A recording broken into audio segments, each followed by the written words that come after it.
నమస్కారం న్యూస్ 9 టీవీకి స్వాగతం. హైదరాబాద్ ఐటీ హబ్ నడిబొడ్డున ఏం జరుగుతోంది? అరాచకానికి అడ్డాగా మారుతుందా?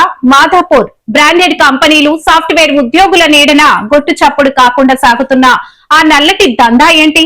మహిళలు మండిపడ్డారు, తిరగబడ్డారు. కార్నీలో ప్రశాంతతను బలి తీసుకుంటున్న ఆ అక్రమ మద్యం మాఫియాపై యుద్ధం ప్రకటించారు. చట్టాన్ని నమ్ముకుంటే లాభం లేదనుకున్నారో ఏమో నేరుగా ఎమ్మెల్యేనే లైన్ లోకి తెచ్చారు. ఇక ఆ తర్వాత జరిగింది మామూలు రచ్చ కాదు. అర్ధరాత్రి వేళ మాదాపూర్ గోకుల్ చాట్ లో అల్లాడిపోయింది. అవును, మీరు చూస్తుంది నిజం. ఇది ఏ సినిమానో సీనో కాదు. నిన్న రాత్రి మాదాపూర్ గోకుల్ చాట్ లో జరిగిన హైచామా.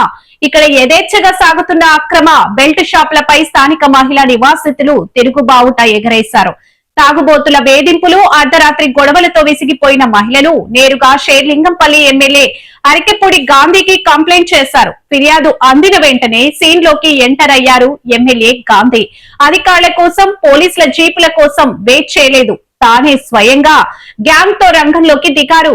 గోకుల్ చాట్ లోని సందులన్నిటినీ జల్లెడ పట్టారు. బెల్ట్ షాప్ల గుట్టురట్టు చేశారు. ఇక్కడే అసలైన వివాదం రాజుకుంటుంది. అసలు పోలీసుల నిఘా వైఫల్యం ఏ స్థాయిలో ఉందో ఈ ఘటన నిరూపిస్తుంది. హైటెక్ సిటీకి కూతవేటు దూరంలో అంత పెద్ద కాలనీలో ఇన్ని అక్రమ బెల్ట్ షాపులు నడుస్తుంటే స్థానిక పోలీసులు ఏం చేస్తున్నారు?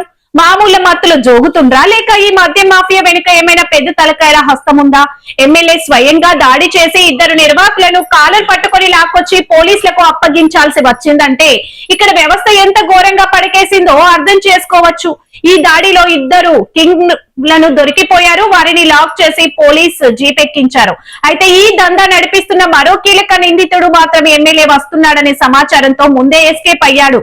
ఆ నిందితుడు ఎవరి అండ చూసుకుని పారిపోయాడు? వాడికి సమాచారం లీక్ చేసింది ఎవరు అనే కోణంలో ఇప్పుడు తీవ్ర చర్చ నడుస్తుంది. ఇకపై షేర్లింగంపల్లి నియోజకవర్గంలో ఒక్కటంటే ఒక్క అక్రమ బెల్ట్ షాప్ ఉన్నా ఆపేదే లేదు, మహిళలు ఊరుకునేదే లేదు. మహిళల రక్షణే మా ఫస్ట్ ప్రయారిటీ. ఎక్కడైనా సరే, ఎంతటి వాడైనా సరే అక్రమ మద్యం అమ్మితే కఠిన చర్యలు తప్పవు. గోకుల్ చాట్స్ ఘటనతో ఇప్పుడు హైదరాబాద్ లోని మిగతా కాలనీలో ఉన్న బెల్ట్ షాప్స్ నిర్వాహకులు గుండెల్లో రైళ్లు పరిగెడుతున్నాయి.